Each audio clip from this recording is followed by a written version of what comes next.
হাসিনা ফাঁসি চাই, ফাঁসি ফাঁসি ফাঁসি চাই, ফাঁসি ফাঁসি ফাঁসি চাই, হাসিনা ফাঁসি চাই, তারেক রহমান রহমান, তারেক তারেক রহমান তারেক রহমান রহমান, তারেক তারেক রহমান খালেদা জিয়া খালেদা জিয়া খালেদা জিয়া জিয়া খালেদা জিয়া খালেদা। আপনাদের নেত্রী এদেশ থেকে নিজের জীবন বাঁচানোর জন্য পালিয়ে গিয়েছিলেন। তিনি আরো একবার এই বাংলাদেশ থেকে পালিয়ে যাওয়ার জন্য বোকরাপরে বর্ডার গার্ডের কাছে ধরা খেয়েছিলেন।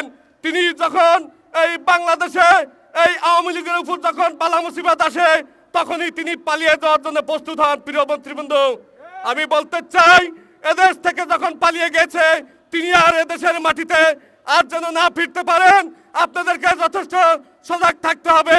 এই স্বৈরাচারী হাসিনা এই বাংলাদেশে লুটপাট করে হাজার হাজার কোটি কোটি টাকা নিয়ে এদেশ থেকে পালিয়ে গেছেন। এখনো তাদের নাতিপুতিরা এদেশে ফালাফালি লাফালাফি করে। তাদেরকে বলতে চাই আপনাদের সময় শেষ। আপনারা যদি আরেকটি ফাল দেন আমরা ধরে জাগিয়ে আরেকটি ফাল দিয়ে আপনাদের আত্মা ভেঙে ফেলবো। প্রিয় নেতৃবৃন্দ, আপনারা জানেন এই 17 বছরে একটার পর একটা মামলা দিয়েছেন।